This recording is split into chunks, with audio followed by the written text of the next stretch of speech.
கன்னிராசி என்பவர்களே, கடந்த சில ஆண்டுகளாக மருத்துவ ரீதியான செலவுகளுக்காகவே அதிகமாக செலவிடங்கள் இட்டு தேவையில்லாமல் மன கஷ்டங்களுக்கு உண்டாகி கடன் பிரச்சனையால் மனசை கொஞ்சம் குழப்பிட்டு, சார் அந்த கடனில் வெளியே வந்தால் போதும் சார், நான் கையில் இருந்த காசுலாம் போட்டு அமௌண்ட் போட்டு அதை சரி பண்ணிட்டேன், இப்போ என்ன பண்ணுறேன்னே தெரில, ஏதாவது ஒன்று பண்ணி அதை சரி பண்ணி கையில் பேலன்ஸ் அமௌண்ட்டாக சேவிங்ஸில் வைக்கணும் சார், இப்போ தான் மறுபடியும் அப்படியே கொஞ்சம் ஃப்ரெஷ்ஷப் ஆகி வந்திருக்கேன் சார், தொழிலில் கொஞ்சம் உட்காரலான்னு வந்திருக்கேன் சார் அப்படின்னு நினைப்பீங்க. கடந்த சில ஆண்டுகளில் அதுவும் போன வருஷத்தில் உங்களுக்கு ஹைலைட்னே சொல்லலாம், வச்சு செஞ்சுருக்கோம். மருத்துவ ரீதியான விஷயங்களை வச்சு செஞ்சுருக்கோம். இல்லையா, உங்களுக்கு பிரச்சனை இல்லைனாலும் உங்களோட குடும்பத்துக்காகவாது யாருக்காவது நீங்கள் போய் ஒரு 2 நாள் அல்லது 3 நாள் ஹாஸ்பிட்டலில் இருந்திருப்பீங்க. அதனால் மிகப்பெரிய மன உளைச்சல்லாம் ஏற்பட்டிருக்கும். அந்த மன உளைச்சல்லேருந்து இப்போ தான் அப்படியே கொஞ்சம் ரிலாக்ஸாக வெளியே வந்துருப்பீங்க. சார், உங்களுக்கு ஒரு நல்லா தெரிஞ்சுக்கோங்க, போன வருடம் நீங்கள் உயிர் பிழைத்ததே மிகப்பெரிய ஒரு சாதனை. கன்னிராசிக்காரர்கள்லாம் மருத்துவ ரீதியான செலவுகள் பண்ணதுனால அந்த செலவுகள் அதோடு போச்சு. உயிர் பிழைத்ததே பெரிய சாதனை. இந்த கன்னிராசிக்காரர்கள் யாராக இருந்தாலும் சரி, அது உண்மையான மறக்காம கமெண்ட் செக்ஷனில் பதிவிடுங்க. தோல் சம்மந்தப்பட்ட வியாதிகள் கொஞ்சம் கொஞ்சம் நடந்திருக்கும். கழுத்துலேருந்து காலுக்கு மேலே நிறைய விஷயங்களில் பாதிக்கப்பட்டு ஒவ்வொருத்தரும் ஒவ்வொரு வகையான விஷயங்களில் பாதிக்கப்பட்டு ஹாஸ்பிட்டல் போயிருப்பீங்க. பெண்களாக இருந்தீங்க அப்படின்னா சிசேரியன், குழந்தை பிறப்பதற்கு நார்மல் டெலிவரி ஆகிருக்கும், ஏதோ ஒரு விஷயத்துக்காக நீங்கள் ஒரு 3 நாள் ஹாஸ்பிட்டலில் இருந்திருப்பீங்க. இந்த மாதிரி விஷயங்கள் அந்த அக்டோபர் நவம்பர் முடிஞ்ச உடனே உங்களோட லைஃப்பில் ஒரு மிகப்பெரிய சேஞ்சஸ்.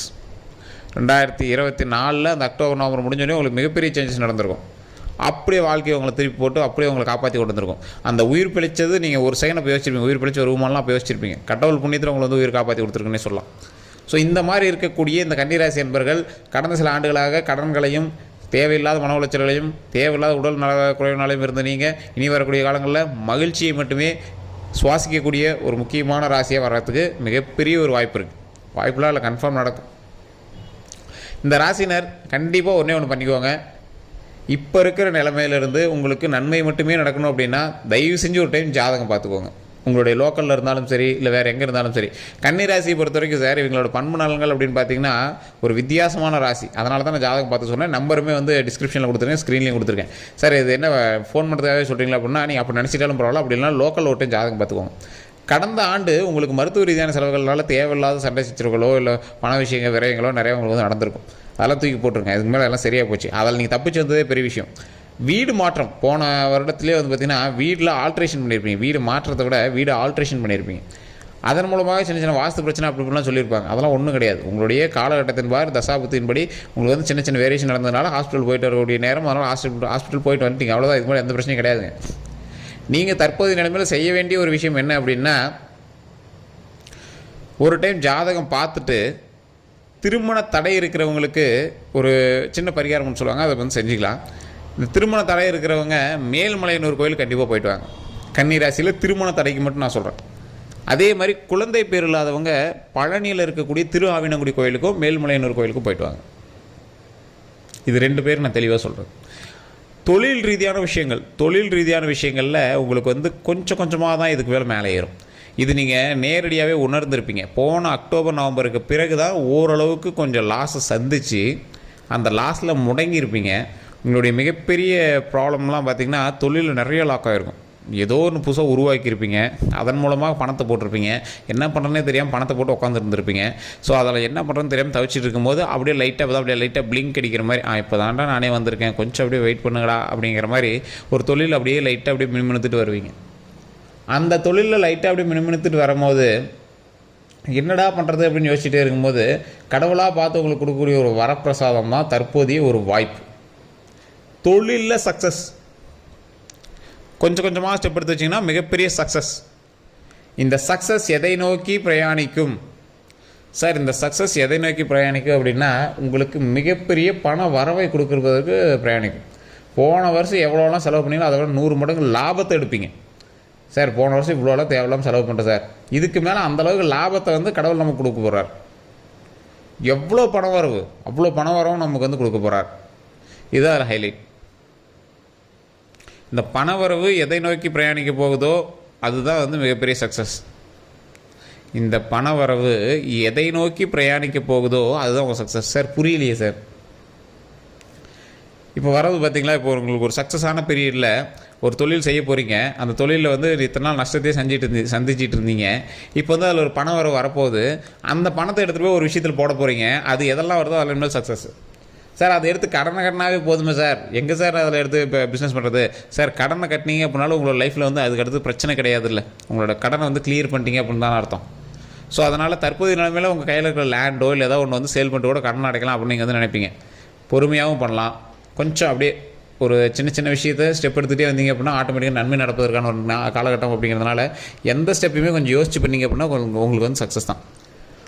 சென்ற வருடம் அல்லது இந்த கடந்த ஒரு 3 வருடங்களாக ஃபஸ்ட்டு வந்து உங்களுக்கு ஒரு குழந்தை வந்து உருவாகி இதாகிருக்கும். உங்களுக்கு வந்து திருமணமும் சரி குழந்தையும் சரி ஃபஸ்ட்டு கொஞ்சம் இதாகி மறுபடியும் சரியாகிறது உங்களுக்கு வந்து ஒரு அப்போ இருந்த காலகட்டம்.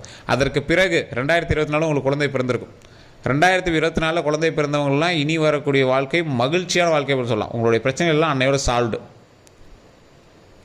உங்களுக்கு குழந்தை பிறந்த நேரம் தான் உங்களுக்கு வந்து நன்மைக்கான நேரம். அன்னையிலேருந்து தான் உங்களோட சக்ஸஸ் ஸ்டார்ட்.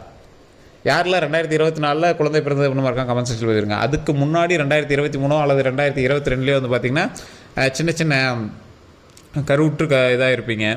அதே மாதிரி திருமணம் ஸ்டார்ட் ஆகி ஸ்டாப் ஆகிருக்கும்.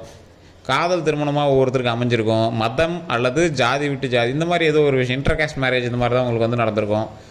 காதல் திருமணத்தை வீட்லேயே ஏற்றுக்கிட்டு கல்யாணம் பண்ணக்கூடிய நிலைமை வந்திருக்கும். இல்லையா அப்படி நீங்கள் கல்யாணம் பண்ணியிருப்பீங்க, அப்புறமேட்டு இப்போ ஏற்றுருப்பாங்க. ஸோ இந்த மாதிரி வேரியேஷன்ஸ் உங்களுக்கு வந்து நிறையா இருக்கும். உங்களுடைய லைஃப் வந்து கணிக்கிறது பெரிய விஷயமா இருக்கும். ஆனால் இந்த கன்னி ராசியெல்லாம் என்ன சொல்லுவாங்கன்னா, இது ஒரு ப்ளே பாய் ராசி சார், ஈஸியாக இங்கே வந்து அது பண்ணுவாங்க இது பண்ணுவாங்க. அதெல்லாம் ஒன்றும் கிடையாதுங்க. இந்த ராசி ஒரு அட்ராக்டிவான ராசி. மற்ற ராசினர் பார்க்கும்போது இரு பாலினர் இருக்காங்க அப்படின்னா, இப்போ இவங்க வந்து ஆணாக இருந்தாங்க அப்படின்னா பெண் வந்து எங்களை ஈர்ப்பாங்க, பெண்ணாக இருந்தாங்க அப்படின்னா ஆண் வந்து எங்களை ஈர்ப்பாங்க. இந்த மாதிரி ஒரு கவர்ச்சி மிகுந்த ராசி. கவர்ச்சினா அழகுல இல்லை, உங்களுடைய பேச்சிலேயோ இல்லை உங்களுடைய அழகுலையோ உங்களோட நடையிலையோ உங்களோட உடையிலையோ உங்களோட பாவனையிலையோ ஏதோ ஒரு வகையில் வந்து ஈர்ப்பாங்க, இருக்கக்கூடிய ஒரு ராசி. அதனால தான் இந்த கன்னிராசி வந்து எல்லாருமே கொஞ்சம் எல்லாருக்கும் பிடிச்ச ராசி அப்படின்னு சொல்லுவாங்க. கன்னிராசியில் இருக்கிறவங்க எதிர்பாலினத்தவரை ஈர்க்கக்கூடியவர்கள், அதனால் அப்படி சொல்லுவாங்க. இந்த கன்னிராசிக்காரர்களுக்கு தெய்வத்தின்பால் நம்பிக்கை ஓரளவுக்கு இருக்கும். ஆனால் அந்த தெய்வமே வந்து இவங்களுக்கு பயங்கரமாக சப்போர்ட் பண்ணும். இந்த தெய்வத்தினுடைய சப்போர்ட்னால் மட்டுமே இவங்க வந்து பல நன்மைகளை வந்து அடைவாங்க, மிகப்பெரிய அச்சீவ்மெண்ட்ஸ். இந்த அச்சீவ்மெண்ட்னால இவங்களுக்கு என்னெல்லாம் சக்ஸஸ் கிடைக்கும் அப்படின்னா, தொழிலில் சக்ஸஸ், கல்வியில் சக்ஸஸ், வீடு கட்டுறது, வண்டி வாகனம் வாங்கிறது.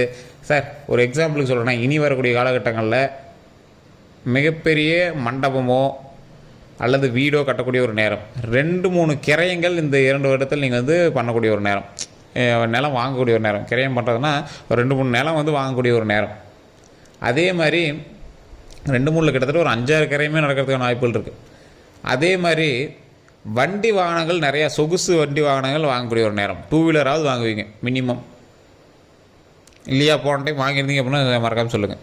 ஒரு 10 வாகனங்கள் வந்து உங்களோட கட்டுப்பாட்டில் இருக்கக்கூடிய ஒரு நேரம். நீங்கள் வண்டி வாங்கி வைக்கிறீங்களா கூட இருக்கலாம், ஆனால் ஒரு 10 வாகனங்கள் உங்களோட கட்டுப்பாட்டில் நிற்கக்கூடிய ஒரு நேரம். அல்லது உங்களோட கணவனோ மனைவியோ யாரோ ஒருத்தர் பேரில் அப்படி வந்து நிற்கக்கூடிய ஒரு நேரம், இல்லையா? பார்க்கிங்காவது போட்டு நிறுத்திருப்பீங்க. அந்த மாதிரி சில தொழில்களை உருவாக்கி அதை வந்து ஸ்டார்டிங்கில் கொஞ்சம் அப்படியே மைண்டை போட்டு குழப்பிக்கிட்டு அதுக்கப்புறம் அந்த தொழிலுக்கான ஒரு விஷயத்தை நடத்தக்கூடிய ஒரு நேரம். சார் இது ஒன்றும் புரியலையே, இது என்ன கான்செப்ட் சார் நீங்கள் சொல்கிறது ஒன்றும் புரியல. ஒரு தொழிலை வந்து நீங்கள் உருவாக்கியிருப்பீங்க, அந்த தொழிலில் வந்து சின்ன சின்ன லேகை சந்திச்சிட்டு இருக்கீங்க. அந்த லேகெல்லாம் அப்படியே கொஞ்சம் கொஞ்சமாக சரி பண்ணிகிட்டே வர வர உங்களோட லைஃப்பில் மிகப்பெரிய அச்சீவ்மெண்ட்டை வந்து நீங்கள் அச்சீவ் பண்ணக்கூடிய ஒரு நேரம். சார் அவ்வளோ பெரிய அச்சீவ்மெண்ட்னா எப்படி சார்? ஒன்றும் புரியல சார். இப்போ நான் ஒரு தொழில் ஆரம்பித்தேன், பெரிய சக்ஸஸ்லாம் இல்லை, அதுக்கு தான் நான் வீடியோவே பார்த்துட்ருக்கேன் எப்படி இது பண்ணுறதுன்னு. இன்னும் கொஞ்ச நாளைக்கு அந்த சின்ன சின்ன பிரச்சனைகள்லாம் கொஞ்சம் இருக்கத்தான் செய்யும். அதற்கு பிறகு அப்படியே படிப்படியாக சக்ஸஸை நோக்கி பிரயாணிக்கும். அதற்கு பிறகு தான் அதில் அச்சீவ்மெண்ட்டை அச்சீவ் பண்ணுவீங்க. அந்த ஒரு தொழிலை வச்சு நிறையா தொழில்களை டிவிஷனாக பிரிக்கக்கூடிய ஒரு நேரம். நிறைய தொழில் வந்து உருவாக்குவீங்க. அந்த ஒரு தொழிலை வச்சு நிறையா தொழில் வந்து சைட்லேயே வந்து ரெடி பண்ணுவீங்க. நிறைய வருமானங்கள் வருவதற்கு ஒரு முதன்மையான ஒரு காலகட்டம் போன வருடத்துலேருந்தே தொடங்கிருச்சு. 0லேருந்து ஆரம்பிச்சிருக்கீங்க. ஸோ அதனால் கொஞ்சம் தாமதமாக தான் உங்களுக்கு வந்து சக்ஸஸ் தெரியும். சார் பெரிய சக்ஸஸ்லாம் இல்லை, ஆனால் ₹1 ₹2 வந்துட்டு இருக்குது, அப்படி தான் வந்துருக்கு. நிறைய வகையான தொழில்களை தொடங்குவீங்க. அதில் ஒரு சில தொழில்கள் உங்களை வந்து லைட்டாக கொஞ்சம் டிஸ்டர்ப் பண்ண தான் செய்யும். மீதி தொழில்கள் வந்து உங்களுக்கு வந்து சக்ஸஸ் தான். எல்லாத்துக்குமே முதன்மை உங்களுடைய குலதெய்வ வழிபாடு பண்ணிங்க அப்படின்னா ஆட்டோமேட்டிக்காக சக்ஸஸ் எல்லாத்துலேயுமே. நிறைய பேர் யோசிச்சுட்டு இருக்கிற ஒரு விஷயம், திருமண தடைக்கு சொல்லியாச்சு, குழந்தை பேருக்கு சொல்லியாச்சு, தொழிலுக்கு சொல்லியாச்சு, மருத்துவ ரீதியான விஷயங்கள் இருக்குது அப்படின்னா கொஞ்சம் கொஞ்சமாக தான் சார் சரியாகும். போன வருஷம்லாம் நீங்கள் பீக்கு, உங்களை காப்பாற்றவே பெரிய விஷயமா இருந்துச்சு, தப்பிச்சு வந்தாச்சு, அவ்வளோதான், ஒன்றும் ப்ராப்ளம் இல்லை. ஆனாலும் கொஞ்சம் ஸ்டெப்பை பார்த்து வச்சிங்க அப்படின்னா எல்லா பிரச்சனையிலேருந்து சால்வ் ஆகிடலாம். ஸோ சின்ன சின்ன இஷ்யூஸ் இருந்தாலும் அதை வந்து சரி பண்ணிக்கோங்க. அதை கொஞ்சம் பொறுமையாக ஹேண்டில் பண்ணுங்கள். எந்த ஒரு பிரச்சனையும் மைண்டில் போட்டு குழப்பிக்காதீங்க. எல்லாத்துக்குமே நன்மை நடக்கக்கூடிய ஒரு நேரம் தான். ஸோ அதனால் அதை பார்த்து ஹேண்டில் பண்ணிங்க அப்படின்னா தொழிலில் வெற்றி, கல்வியில் வெற்றி, மகிழ்ச்சியான ஒரு தருணம், எல்லாத்துலேயும் சக்ஸஸ். ஸோ அதனால் கொஞ்சம் பார்த்து பொறுமையாக ஹேண்டில் பண்ணுங்கள். எல்லோருக்கும் நன்றி நண்பர்களே. வேறு எந்த ஒரு கருத்துக்கள் இருந்தாலும் மறக்காமல் கமெண்ட் செக்ஷனில் பற்றி விடுங்க. அடுத்து நீங்கள் என்ன பண்ணணும் அப்படிங்கிறத ஃபோன் பண்ணி கேட்டு தெரிஞ்சுக்கலாம். டிஸ்கிரிப்ஷனில் ஃபோன் நம்பர் இருக்குது, மேலே ஸ்க்ரீன்லேயும் ஃபோன் நம்பர் இருக்குது.